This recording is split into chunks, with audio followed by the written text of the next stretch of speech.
G'day and welcome to another edition of the Detour and action-packed show tonight. Now, with me we have, unfortunately, we haven't got Dan. He's on family duties today, so I'm in charge. We're going to keep it short and sharp because I've got to try and run the controls and I don't know what I'm doing. And I've also got with me Scotty McGrory. You're back, Scotty, Olympic gold medalist and one of our greatest six-day track riders, also covering the Olympics for Channel 7. And his right-hand man covering the Olympics is the voice of cycling, Phil Liggett. G'day, Phil. Good day, John, and hi, Scotty. I'll be seeing you on the Olympics not too long now. Yeah, looking forward to it, mate. And I'm more of Phil's right-hand man rather than the other way around. That's okay. I'll take it. and plus we've got Anna Mears as well. So Anna Mears, Phil and I are doing the track and the road cycling. So looking forward to that. Looking forward to it. She used to race too. She was pretty handy. If I remember. She was quite good. Yeah, she was quite good. Former BMX. BMX wasn't even invented when I started racing, but anyway. Now, before we get into anything else, because we've got an exciting stage to dissect and another one about to start, but let's talk about Kaleka, the Kaleka Foundation, and there we go. Beautiful Tansy. And there we go, www.karica.co.za/Peloton or www.kaleka.co/Peloton. How's that? That's it. That's very well read. And that is Tandy, the lady who survived to have 3 children, and life is pretty good for her now on Kaleka. And while we're talking, John, many thanks to the guys and girls who are watching the podcast who have now made donations to Kaleka. Very much appreciated. Sensational, actually. And I got a lovely email from Lindy Sutherland, the co-founder of the Kaleka Reserve, and she was thanking us as well. She calls me Iffy now, so we're going to have her on the show on the rest day on Tuesday. So I'm really looking forward to the day after the rest day. Yes, Tuesday, the day after the rest day on Monday. Okay, let's get into. Last night's stage or yesterday's stage. Wow, what a ripper. So first, Phil, have you ever seen a break, that big a break with the yellow jersey get up the road like that before? This is the new way of doing the Tour de France, I think, John, because first of all, it was the longest stage on the Tour de France for 21 years, and it was virtually the same distance of that year. And that was won by Santiago Botero, by the way, if you're interested, down in Draguignan. But on the other hand, they got this breakaway going. Now, we'd spoken to Matt White earlier. He thought they would try and keep the race together until we got to the back end of the course, where there was a series of climbs. That wasn't the case. They stayed together for 40 kilometres, and then bang, 29 riders getting clear with the yellow jersey in it. And the crafty old shark was in it too, Vincenzo Nibali, which we haven't even talked about the whole tour. And they went. And that race finished 35 minutes ahead of the fastest expected time of arrival. So we all got home early yesterday. It was a great race. Boy, Mathieu van der Poel has showed us this man's best defence is to attack. He was exhausted beyond reproach at the end. And let's face it, he'll probably lose his lead today because we're in the Alps. But it made for a terrific race. And it was the end of the road, I think, not just for Nairo Quintana, who lost 18 minutes, but also Primož Roglic, who couldn't cope with those hills at the end because of his injuries. I don't think he can come back from that time gap now. I don't think he will either. And I don't know. I'll see if I can work the buttons. It's a wonderful photo of Mathieu van der Poel sort of just collapsed with a bottle of water in his hand. And I don't think I've seen anyone as absolutely knackered as that, because G put in an amazing ride. No, I'm not good enough on the buttons. But also, of course, Wout van Aert was in that breakaway, and the green jersey, Mark Cavendish, who put in a fair bit of work in the early stages to make sure they're away, and he easily took the sprint to increase his lead by a good whack in the race for the green jersey. But I was surprised, Scotty, I'd like to hear your thoughts on this one. why? I mean, it split in a side win. Adam Yates was up in there for Bike Exchange. There was only a handful of teams who didn't have a rider up there. But the UAE Team Emirates, I know at the time they didn't worry too much about it. But then they sat down to, when it was around about just under a minute, I thought they would have made more of an effort to contain that. Yeah, it's interesting, isn't it? Like, I guess they calculated who was up there and how much they could perhaps allow. A bit of luck as other teams started to help them a little bit towards the end. But it kind of exposed them a bit, didn't it? That they didn't try very early to try and shut it down. I guess the challenge is there. It's such a long stage that if they go absolutely full gas to shut it down and then another great group goes, that they're not on the back foot once more. They've got the 2 mountain stages, this weekend. So I guess a team like UAE were hoping to conserve energy on yesterday's stage because they've got so much they have to expend over these next 2 days to help out Tadej once they get into the mountains. And that's why also you've got to give Mathieu van der Poel an amazing amount of credit as well because, he just wanted an extra day in yellow. He might maybe get another day after today because he gained some extra time on yesterday's stage. But, he put in such a deep effort, that's going to come back and bite him once they get into the mountains. And for UAE, I think likewise, as a team, they really were, pushed pretty hard to make sure they, contained that so it didn't get out to be too big of a gap. You don't want Nibali coming back into it, which he now is. He's back into the top 10. I don't think it's going to be a real threat. So from UAE's perspective and from Tadej Pogacar, it's probably not such a bad situation that they're in at the moment. They think that Wout van Aert and Mathieu van der Poel will probably lose enough time over the next couple of days. That said, Wout was pretty good last year in the mountains, so he might hang around for a bit longer than Mathieu does. But certainly made for some fantastic racing. And I've got to say, we mentioned Phil, you mentioned Primož Roglič. I feel bad for him. He's like these others that we just mentioned. He's a really likable guy. He did a complete 180 from last year. He raced so much in the lead up to the Tour last year. He won or looked as if he was going to win every race he went in, and then just fell apart at the very, very end of last year's Tour de France. Fell apart to run second. A bit harsh, mate. A bit harsh. But this year he did the complete reversal and thought, well, okay, rather than just tweak last year's preparation, he completely cleaned the slate and just said, all right, I'm just going to train. So I was really looking forward to see how he was going to go once we got deeper into this race, and that's unfortunate for him. So I feel really bad for the Pog. Yeah. So, Phil, let me going to throw that at you now because, look, I don't think Pogacar was too worried about anyone who was in that break as far as a challenge for the overall. The Shark, okay, Nibali, we know what he's been capable of, but he's ridden the Giro and he's not in the sort of form to win this bike race, I don't believe.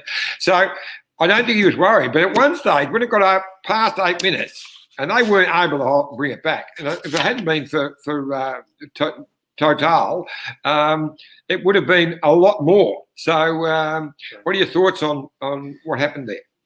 Well, first of all, 18 teams got into that selection of the 23, which I find quite amazing, that the UAE allowed 18 teams to go clear. Now, you're right. I don't think there was any long-term candidate except Wout van Aert, because this guy can climb, when he wants to. And now what's happened to Roglic, he's faded. They've got Van Aert right up in the overall. He was already there before the start of the day, but he's consolidated his situation overall.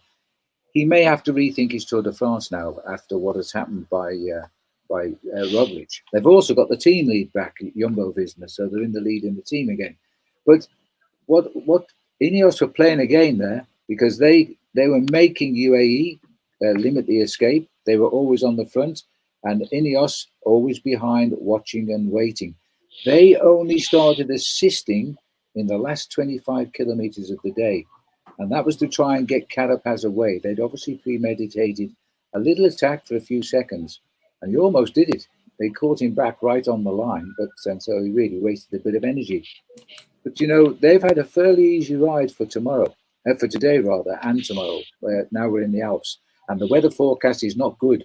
We could get heavy rain, and we might even get thunderstorms, and so the descents might be a little bit treacherous. But the Tour de France actually begins today, that's for sure.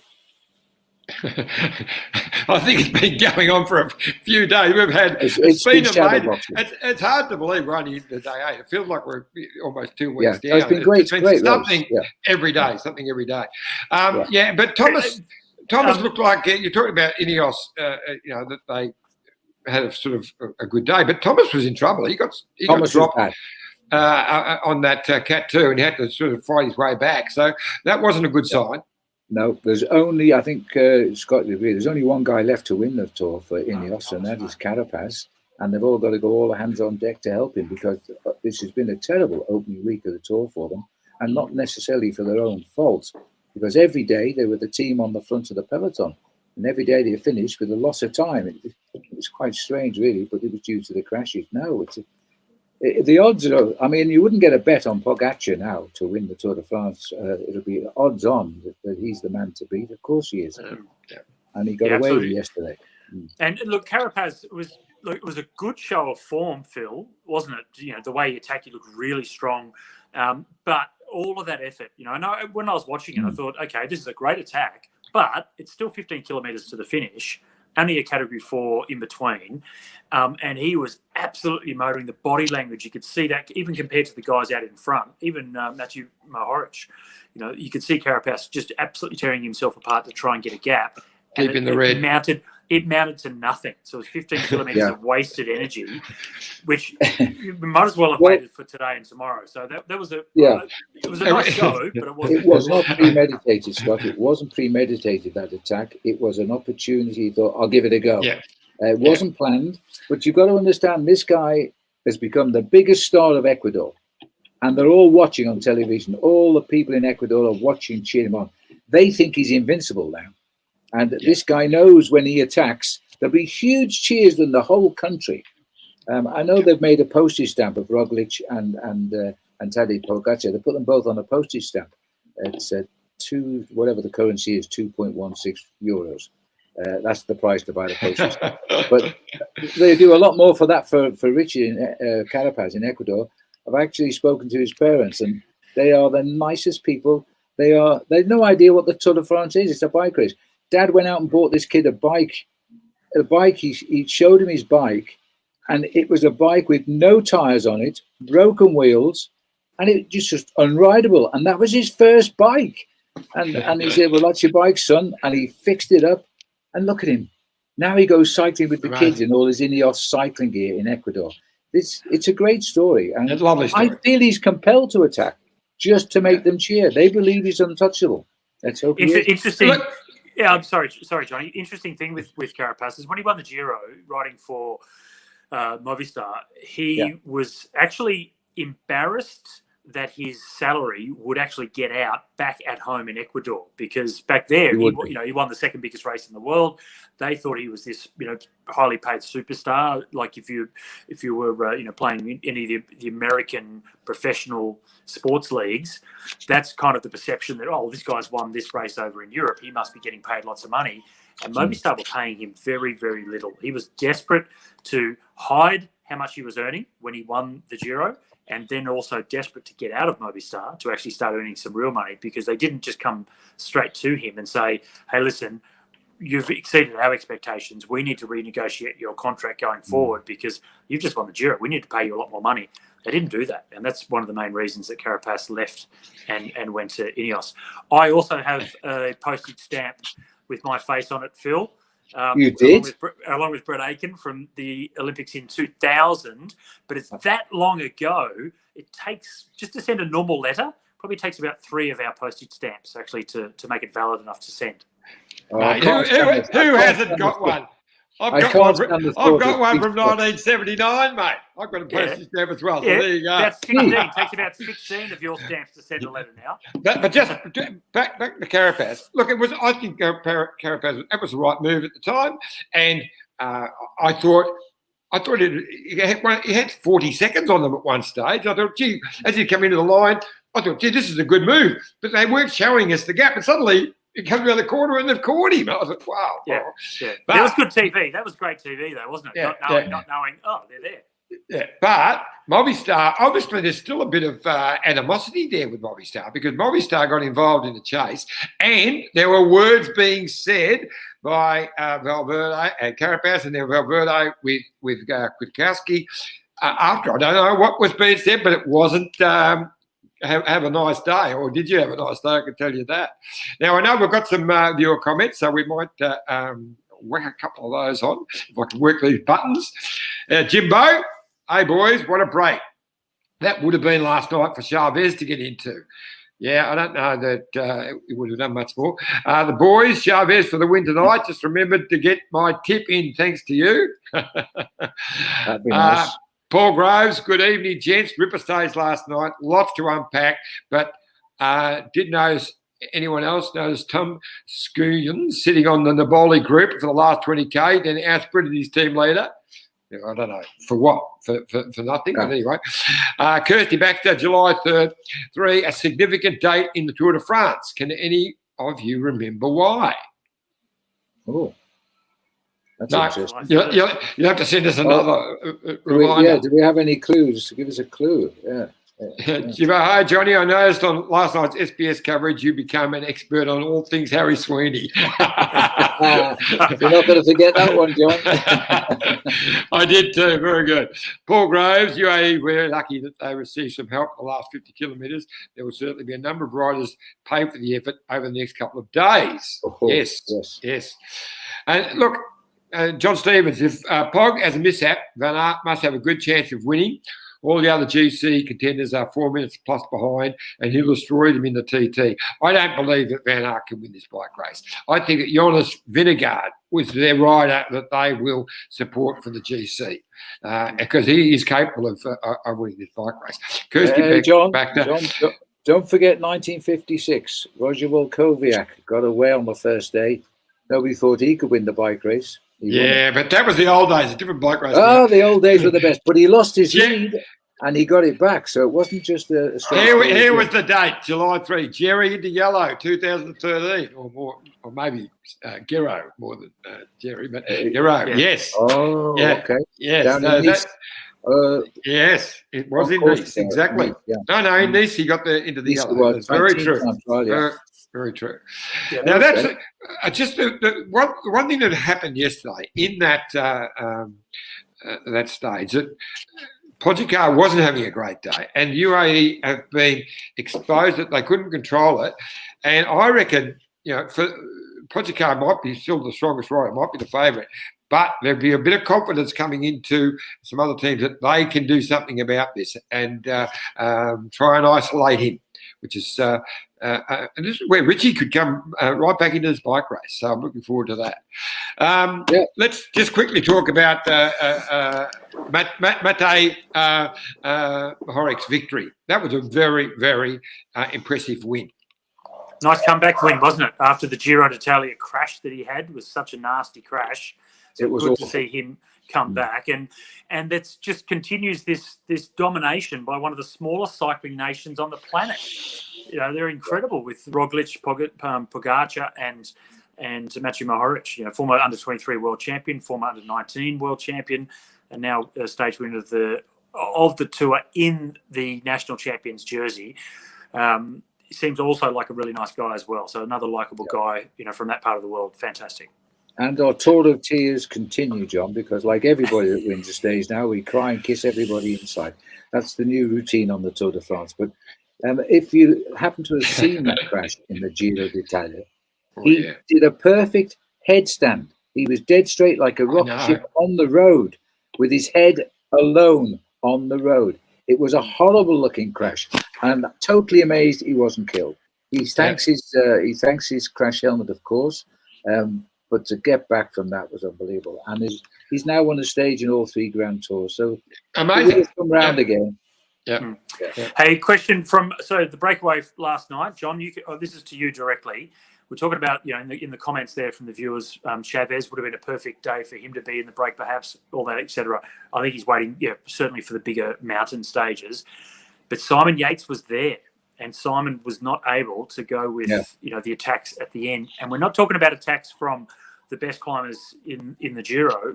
in the Tour, we're talking about guys, as Glenn and these sorts of riders, and he was not able to go with them. So, What's your take on that, John? I know you're always positive. And, we all. Oh, he didn't have it. No. We'll talk to Whitey about that shortly, but he actually hadn't planned to go into the break, and he was trying to do something. He was hoping to get into form more later next week, but I thought he would win. He was the best climber there on form. You would have expected him to ride away on that second Cat 2 climb. I actually sent a text to Jerry saying he's got this in the bag. He's going to hit them any minute. I got that one wrong. Yeah. Look, excuse me. Steady on now, John. You're getting too excited. I am. Look, I'm really looking forward to today's stage. We've got a really short show today. We've got Whitey to come up in a minute. But I just thought we'd have just a quick look at today's stage, have a quick comment on that, because it's going to be another ripper. And I've got some thoughts to show. So we've got that's a 5K climb right from the start. It's actually a decent climb. And I reckon it's going to be on. I think a lot of people are going to try and put Cav under pressure, because Cav, this is a day where he's going to be in the hurt box. He put a big effort yesterday, and getting inside the time limit on this will be a challenge for him over the next 2 days. So I think we're going to have an amazing day. I've had a friend of mine's actually riding the course around the Alps, and her and her husband. And they've ridden the 2 climbs yesterday, and then they sent me a little video, which is very kind of them. Nobody thinks of it. I'm stuck in London here. And there were a picture at the sign, the Col de Rome, and also on the Col de la Colombière. It's downhill to the finish. But as I say, the weather forecast is not good. If they get the rain coming down these alpine passes, then we have a new, different type of a bike race, of course. But they said that the Col de Rome is very, very difficult. It's 8, 9, 10% from the very beginning, so it's a hard climb. And then you've got the Colombière, which is famous for its average is 8.5%, but it gets up to 11% coming to the top, and a very fast descent into Le Grand Bornand. That was where Julien Alaphilippe won down there, dropped all his breakaway mates, and he went on to win the King of the Mountains in the Tour de France that year. He got his first ever stage win. He's got 6 now, I think it is. Colombière is a great club. It's all at the end of the race there. I think we're not going to see them move on to the attack until we get to the Col de Rome, because there's another tough day tomorrow. They can't afford 2 days being hard today and tomorrow. Now, the Col de Colombière is the climb where my mate Vaz took the great footage of the 2 guys fighting over a cake. I remember that. I remember the footage, yes. It's some of the greatest, best footage of all time. So, Phil, I know you've got to go, and we're going to throw to our ad to our great sponsors in a second. But so just a little wrap-up. We're got a really big day coming. What's your thoughts on what's going to happen in this afternoon stage? Well, I really think that Pogacar is obviously going to be right in at the kill today, whether he wins or not. If he wins, I think we may as well go home, probably, because he's too strong. But I don't think he'll win. Difficult to know. Alaphilippe, you remember his great time when he's won there before. It's all about the pattern of the day and who makes the moves, and indeed who makes the mistakes. I think as far as Roglic is concerned and Geraint Thomas, they're more concerned about getting to the finish line. And if either one abandoned the race, I would not be surprised today. Is the odds? Kirsty Baxter, Woods at $11, Carapaz at $12, and Alaphilippe $10. So there you go. I tell you what, I hadn't thought about Michael Woods. He could be a good choice today. Yeah. Pogacar $5.50. I reckon Wout van Aert will take the yellow jersey today. That's my prediction. So that guy can win the Tour. I think he can win the Tour, John. He can do anything. He climbs. He's not a brilliant climber, but he can climb. We'll see. Here's a good question from Ben Jensen, who says, nearly fell off my chair last night when Tomo suggested G. Ryan was struggling financially. Glad if you set him straight. Never sold so many caravans. Oh, look, I don't think he was actually saying he was struggling financially, but because of the COVID, I think he was just saying, Tomo was just suggesting, look, COVID's affecting some of his businesses, and he might be looking at stopping with the team. So I just explained that everyone's got a business that are affected, but he's never sold so many caravans, and that's got nothing to do with it. And Jerry's already said that he's committed Johnny, to continue on. Yeah, mate. I think the COVID may have been affecting Tomo's brain. Okay. So Judy Lynn says, could someone please teach Iffy how to pronounce Pogacar? Sorry. Pogacar. Pogacar. Yeah.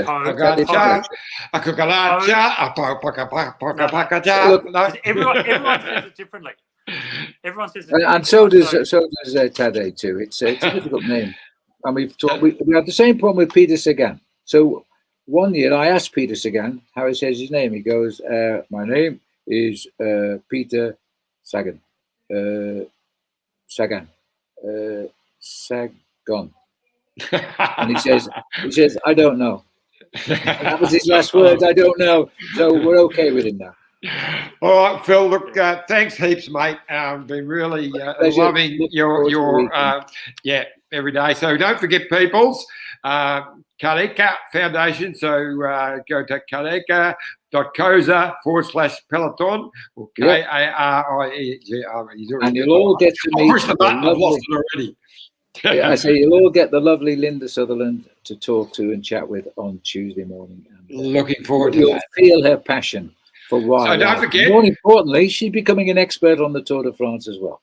Fantastic. And Phil, can I ask? Hang on, while we're talking Kaleka, don't forget, someone will win a $500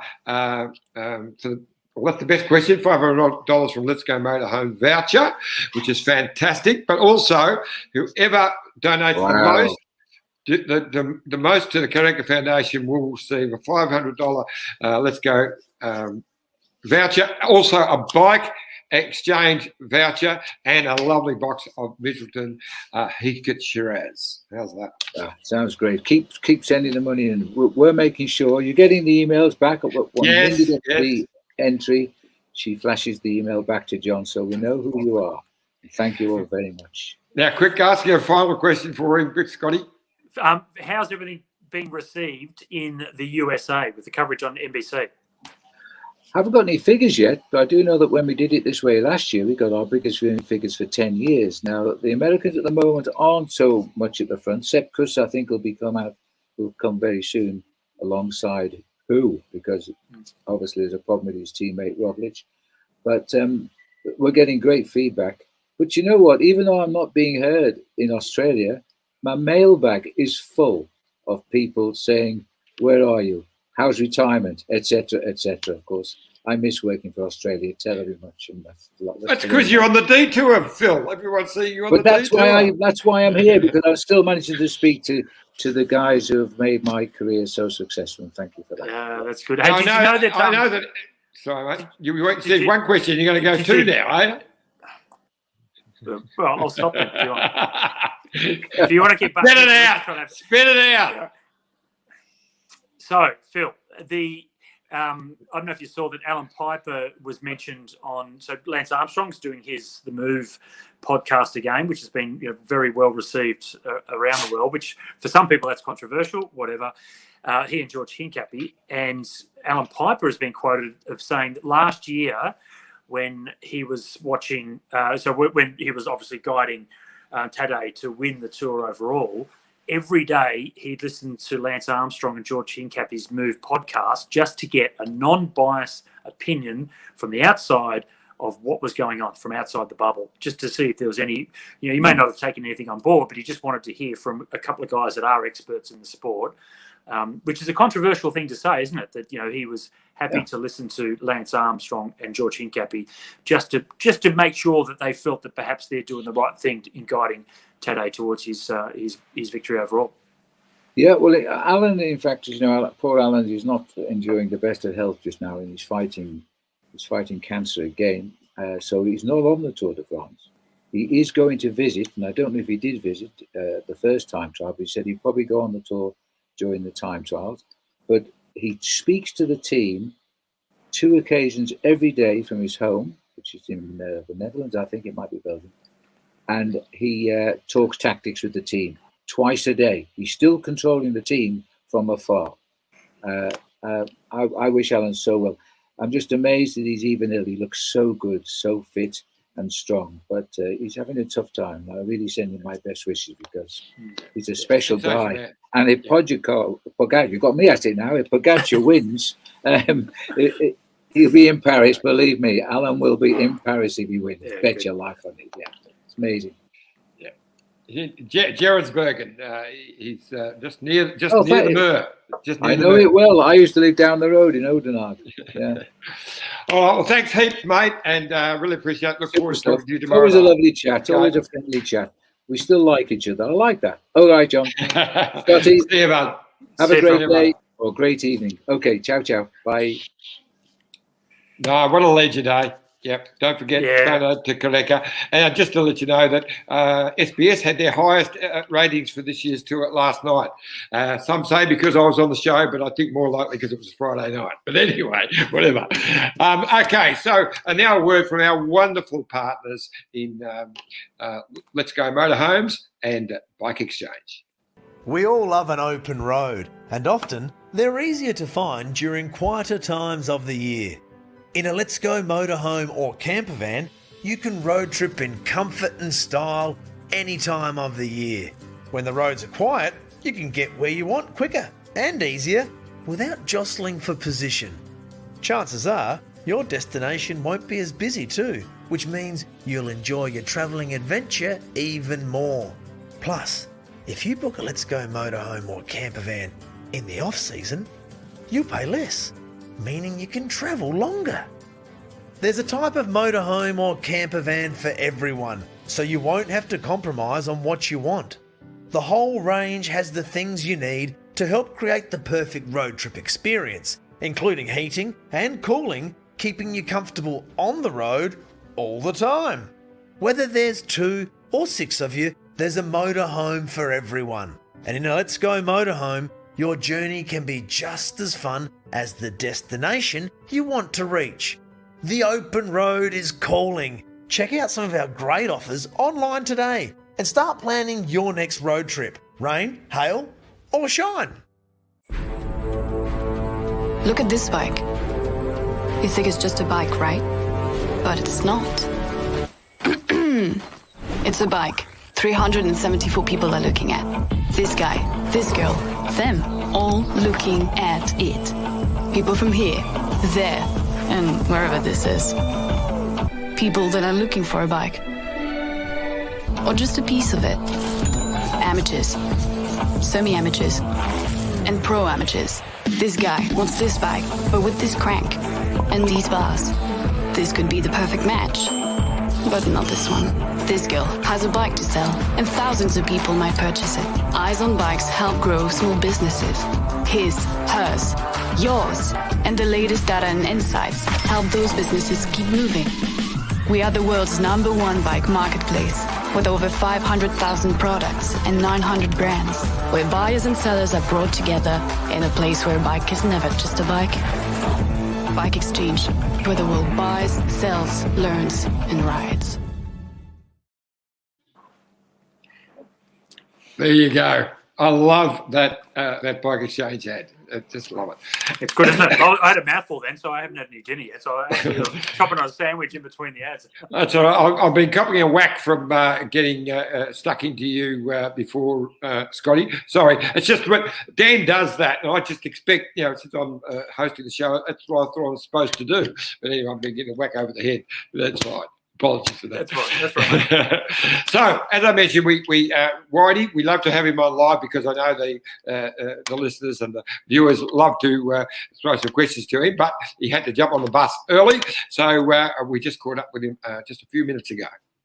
Whitey, I don't think any of us thought for a second there'd be 28 or whatever it was riders in the break, including the race yellow jersey. No, if there's one thing that Van der Poel is unpredictable, and it got out of hand pretty early yesterday. Very, very aggressive start. We knew it would be aggressive start. I don't think too many people would have expected first and third on general classification to go down the road with a group that size. Yeah, so obviously, the side wins as they do, can play havoc, and that's how the break started. But once it got that to 30 seconds or so, I thought that some people back there, mainly UAE, would have thought, we better close this down, but didn't seem to be high on anyone's agenda. Yeah, when a break goes like that and you have missed it, there's two ways you can go about it. And one is just to commit very, very hard for a 10-kilometre period when the gap is 30, 40 seconds to bring it back. Or what they did is that it seemed like they settled in for the long one. Now, I don't know if they had the ability to close that gap quickly, or their resources. They just thought, well, we'll just leave it out there and ride it at tempo. But on the longest stage of the Tour de France in 22 years, that break went after 50k with still 200 kilometres to go. They certainly gave themselves a very tough ride. And realistically, if Total didn't help them, that gap would have blown out a lot more, because I don't think anyone else. Well, there was only 5 teams who missed the break, and I don't even know why Total were riding. Okay, they've got Pierre Latour on 6th place on general classification, but who was up there that really is going to go the distance over 3 weeks? Maybe Nibali. Nibali, I know, is here to prepare for the Olympics, so GC is not a priority for him either. And then Van Aert. Well, Van Aert's a very good bike rider, but I don't think he's a real threat for general classification for Total. So it was a long day. It was warm yesterday, 27 degrees. I think 45 minutes in front of schedule. It was a real tough day. Maybe a couple of bucks got passed around, mate. Maybe Total need a little bit more money in their coffers. Well, they missed it. It's probably quite embarrassing for them to miss a 29-man break when they've got 6th on general classification. But there's going to be a few guys who spent a bit of time on the front yesterday who will be in the locker, I think, this weekend. Now, I was listening to a lot of the experts talking about that break when it got out to the 7-minute mark, and they're all starting to talk about doom and gloom. But do you think Pogačar really was that concerned in that, other than Nibali, who I don't really think is going to be a threat over the 3 weeks? Do you think he was just not that worried because his main contenders were all back with him? Well, I think what it did expose yesterday is it exposed the weakness of UAE. I think Pogačar only had Rafa Maker with him the last 30 kilometres. So what I expect a very aggressive weekend, and I'm waiting for the Ineos ambush, because at the end of the day, there's you'd said a week ago where we've got key GC guys and key teams out of the picture at the moment. So it just means there's going to be aggressive racing. And one thing our guys noticed yesterday, even Pogačar himself wasn't on a good one yesterday. So he's going to get from every which way loose over the next 48 hours. And I would expect probably tomorrow would be more dangerous for those guys, because we start up a 5K climb today, uncategorized climb, but then there's a fair bit of flat before the hard climb start in that last 60 kilometres. Whereas tomorrow, I think we're straight into the climbs. It's a shorter stage, more meters of climbing. Today is pretty intense, but it's all in the back end. Whereas tomorrow it's a shorter stage by 10k, but there's even more meters of climbing, and it's going to be. I expect it to be. This tour is not over yet, that's for sure, and we're going to see some really aggressive racing, and it's going to be a fun one to watch. And I think Pogačar is the strongest guy here. Roglic, I'll be surprised if Roglic makes it through the next couple of days. He's hurt himself from that crash. I know he rode a pretty decent TT, but he did not look good yesterday. And I'll be surprised if he even gets past the rest day. Geraint Thomas is coming back from injury. Didn't look super yesterday either. Carapaz looked good. It was a big effort yesterday for nothing. He made a 20k attack. Great attack, but other teams were already riding for what they think are minor places to limit the losses on him. They caught him on the finish line. And I expect some big attacks from some of the climbing teams over the next 48 hours to start with. That's before we even get to the Pyrenees next week. Look, like you, mate, I'm getting excited. I'm really looking forward to today's stage. But as you mentioned, it showed some weaknesses in UAE, but it also showed a few cracks. Well, of course, Roglic is now out of the GC picture. And I jokingly said to you, well, not jokingly, but I just said maybe another option is Vingegaard, in that he climbs pretty well. He looks like that being their main option. Van Aert is up there, but you wouldn't expect him to threaten the GC over the whole 3 weeks. Although, who knows what he's capable of. We saw how well he can climb last year when he was riding as a domestique on the front when there was only about 10 left on the climb. So he could do anything. But and also a few little cracks with Ineos, with, as you mentioned, Thomas. I think Richie, he didn't really have a lash out yesterday. He still looked pretty comfortable. But all these things are weighing up, so no one looks really super strong. Yeah, I think that at the moment, the one who's looked pretty good, a little bit of a dark horse there is Uran. Looks quite tidy at the moment. So we'll see how they've been riding quite well in support of him so far. But I wouldn't be surprised to see Richie going down the road in the next 48 hours. Probably tomorrow will be a better day than today. But I think today what will happen is I think Van Aert will go after the jersey today and pop himself into yellow, and we'll see how tomorrow goes. But I think Vingegaard is definitely their only option for GC with Jumbo. Yeah, that was part one of our catch up with Matt. Now, I'm in trouble because I was supposed to keep that to inside 10 minutes, so there was only one part. But I got carried away, so we'll go straight in to part two with Matty White. Now, if we can whack that map up again, I'm not so good at all this as what Dan is, so here we go.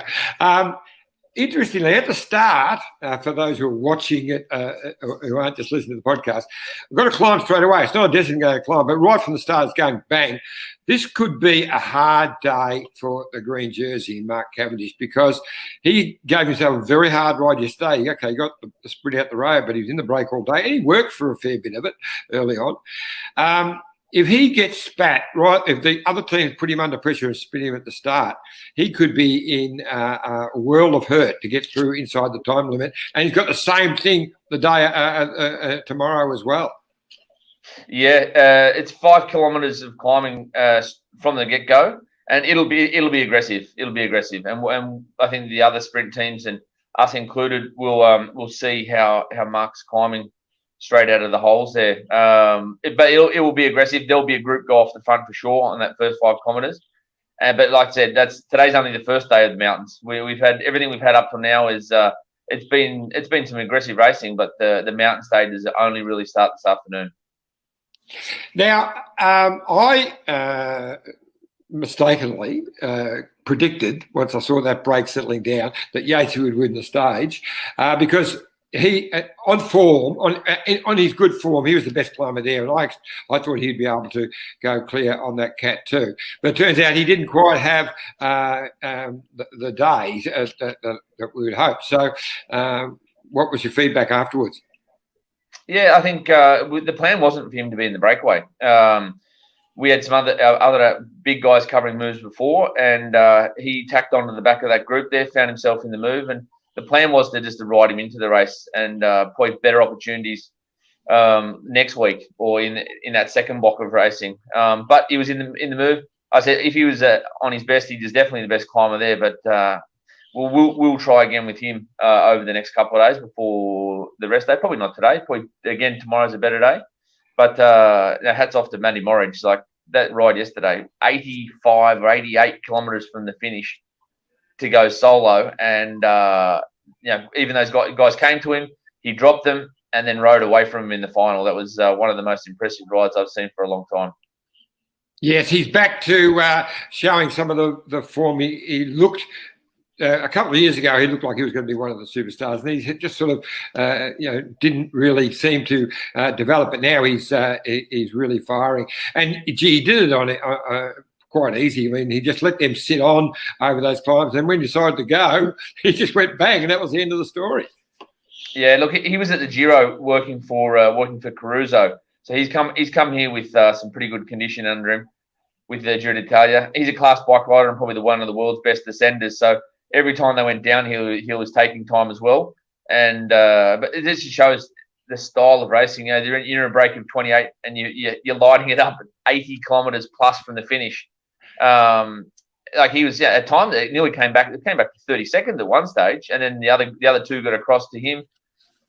But then he stayed cool, and those guys who were with him in the final are not climbers, and he's not a climber per se, but he's very good all rounder, and that was a very, very impressive ride. So look, even if Simon was on a better day yesterday, which we didn't expect him to be already, no one was going to catch him on the ride that Matty Morich was on yesterday. So. Now, I know you've got to go very shortly, so I'll keep this one short and sweet. What's your predictions of what's going to happen today? Well, I think it all depends on how big and who is in this move from the start. I said it's 5K. It will be aggressive, but I think the key teams have plenty of time to bring it back if anything dangerous goes before the climbs really start in the last 50, 60K, whereas I think tomorrow has more potential for things to get out of control. So I think Van Aert will want the jersey. I think today's the day that Van der Poel loses the yellow, and then I think we're going to get an even better idea of how these guys who are crashed or injured or not in super form, they will be exposed this afternoon because those final two climbs or final three climbs are very, very tough. All right, mate. Thanks heaps, and good luck to all the boys. I can't wait. Yeah, it's going to be a very interesting weekend. All right, thanks, Matty. See you guys. There we go. Matt White, DS of Team Bike Exchange, as always, giving us the lowdown. So, Scotty, what did you take from Whitey's little rap? Yeah, look, it is great to get that kind of level of insight from someone that's in the race like Whitey is. Look, we're obviously a bit biased towards Bike Exchange team. For obviously the connection through Australia. But I've got to say, what I took from that is that Simon Yates, he's not at form. He's just not at the level that he would like to be able to go for those stages. Talk about going later in the Tour de France and using his opportunities maybe in the Pyrenees. You've got to be on form now. And the fact that he went into a breakaway group on a day that he wasn't expecting to, but he couldn't finish it off, not against some of the best climbers in the race, for me, makes me think that Yates is just not quite at the level that he would like to be. And we know that he's more than capable of winning a stage like he did, like he could have yesterday. But if he can't stick with those guys, then I just can't see how that's going to turn around in another week's time, John. Yeah, well, we'll see, I guess. Whitey was saying that, he was planning to bring he stopped after the Giro and was making a cut. Coming back so that his form will be better next week. So we'll see, I guess. I hope so. I just don't see how they improve so much. So no. Yeah, good on. Now just quickly talk on the Giro Donna, the women's tour that's on at the moment. Yep. So we had the team time trial last night. Tex Segafredo took it out. Ruth Winder has got the first leader's jersey. SD Works, with, of course, Anna, the world champion, Anna van der Breggen, is the favourite for the race. Unfortunately, Team Bike Exchange had problems right from the start. As soon as they got off the ramp, Sarah Roy had a malfunction. I think she broke a bolt in the stem or something. It was something like that happened. And then they were worried, I think, that if they didn't get her back in, she might have been outside the time limit. So they waited, which caused them to finish 10th, which they wouldn't be happy with. But the race today is an uphill finish, so we'll see what happens, I guess. Yeah, look, and it's a minute and a half they lost. So for Amanda Spratt, who is a real contender for a race like this, that's going to be really tough for her to overcome. With Trek Segafredo winning the stage, that gives Ruth Winder is in the lead, but Elisa Longo Borghini, who was finished third last year overall, she's now got a bit of an advantage, albeit only 8 seconds over SD Works and Anna van der Breggen as the overall favourite. So even though Trek Segafredo have got they're in the limelight at the moment, with Ruth leading the race, and Elisa would be very happy to be at least ahead of Anna van der Breggen at this stage. It still looks as if it's going to be Anna's way all the way to the finish. Let's hope that Bike Exchange and Spratty can come up with something. So it's a disappointing way, but sometimes when you're on the back foot, you try something a little bit different, you be a bit more aggressive, and maybe that's something that Amanda Spratt needs at the moment. Exactly. So I'm looking forward to looking at the highlights of that show tonight as well. Okay, so just quickly to wrap up, short and sweet today. Who do you think's going to take out the stage today, mate? Oh, look, I think the best bike rider in the race is still Tadej Pogacar, but with the nature of this course, really difficult towards the end, uphill at the start. I think it's set for a breakaway to get up the road, and then it just depends on UAE whether how much pressure they feel. Do they need to bring it back? Is there someone that's dangerous in it, or can they just focus more about just making sure Tadej's in the right position in that really back end, which is really difficult. So I actually think it might be a break today. We saw that work yesterday. Unusual circumstances with such a big group, but I think just the way the race is unfolding, I don't think, say, UAE were saying, you know what, we've got the best guy in the race. Let's try and win as many stages as possible with him. I think after yesterday, they're realising that let's just make sure we try and win the Tour. And then, if something goes up the road, let's not put all the pressure on ourselves, focus on who's there. Do we need to chase it or not? That can create opportunities for that sort of second or third tier climber that might be able to still get up the road. So I think it might be a long-range break. Okay, well, I think it'll be slightly different to that because I think that Ineos and Jumbo can smell a little bit of blood. I think they can see UAE aren't going to be able to control it, and they will be putting pressure on today, I think. So I reckon we're going to have a fiery stage. Looking forward to it. Your option's better. Your option's better because that's far more exciting. And just quickly on the Aussies, so this is the day when our Aussies are really going to come to the fore, I believe. Richie didn't really have to do much yesterday. I think we could see something from Richie today. I really think that he'll have a go. And the same with Lucas. This is his chance to, we've been talking about how he go on the mountains. Well, today's his chance to have a go. And the same with Ben O'Connor. He's gotten over his little bit of a crash the other day. I reckon the three Aussies will feature today. So, Let's hope I'm right. Well, I'm not going to disagree with you, but I certainly hope that they all are up there. I just think Richie, with Carapaz's move the other day, really I think indicated that Ineos understand that they have one option now, and it's Richie Carapaz. So I think Richie is going to be told to make sure he looks after Carapaz. I hope that's not the case. I'd love to see Richie back up there and in the mix, but he's got a few minutes to overcome to just get back to where Carapaz is. So it'll be interesting to see how Ineos, and the conversations with Geraint Thomas. He's obviously not looking great. So they've come into this race with this 4-prong attack with Theo Gegenhardt as well, and it capitulated pretty much. So, but as Phil said, the Tour starts today. We're now into the big mountains, and we really have to wait to see what the outcome of today's stage is before we can start to make any, more bold predictions. Yeah, tomorrow's even tougher. So I know there's some more fan questions there, so we'll see if I can push the right buttons here. Ben Jensen, loving the show tonight. Oh, yeah, Benny. He loves it because he's had 2 mentions now. That's why. He loves it. And a good question. He's in line for a prize with that question before. And we've got another one here. But push the right button. Yeah. The enforcer, mate. They're having a crack at you for having a crack if he has turned into the enforcer. Yeah. There you go. I've been brought on. Dan brought me on today just so that you could have a crack at me. That's it. Well, it's just with that little bit of power. It goes. Now I understand why Dan does it all the time. It's so that little bit of power. And Vladimir Putin said the same thing. Yeah. Michael Addison, need an NBC/SBS merger. Now, wouldn't that be fantastic? Jason Cruz, should Bike Exchange line it up to start to drop Cav? Well, I think that Whitey sort of might have just hinted that they might just do that. So not just them. I think Alpecin will as well.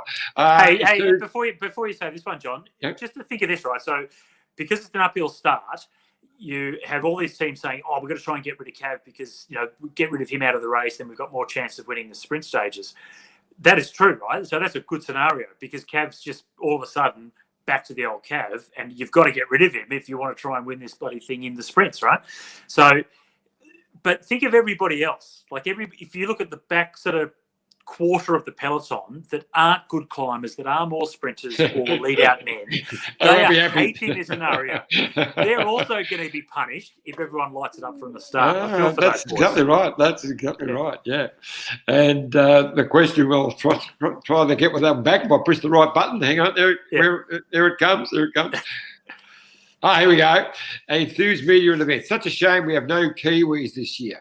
First time in a long time. Usually listen to your podcast and never live. Nice to be here live and seeing the visual. Great to have you, Kiwi. And I didn't realise there were no Kiwis.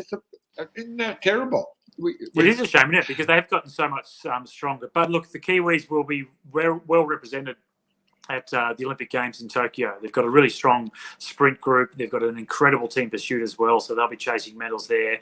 So hold out, and you'll still get to see some fantastic Kiwis in a few more weeks. And just to make you the Kiwi fans and viewers happy, I reckon we might be able to get a Mr. Bewley on tomorrow night's potty. So we'll see how we go. We'll work on that. Okay, look, we'll wrap it up now. Thanks heaps, Scotty, for jumping in and being my foil. Don't forget, youtube.com/the Detour Podcast. Tell all your mates about it, and let's spread the word. We'll try and get half as big as the Landau Rouge podcast. We've got to try and do everything he does. Also, best question, $500 Let's Go Motorhome voucher, and each week. So we'll have to do get all those questions into Phil to select in the next couple of days, and of course Kareka. So KAREGA.co.za/Peloton, and jump on and please donate to that wonderful cause. Thanks heaps. Can't wait to watch it tonight. It's going to be a sensational stage. And see you all tomorrow. Thanks, Scotty. See you, mate. This is the winning ride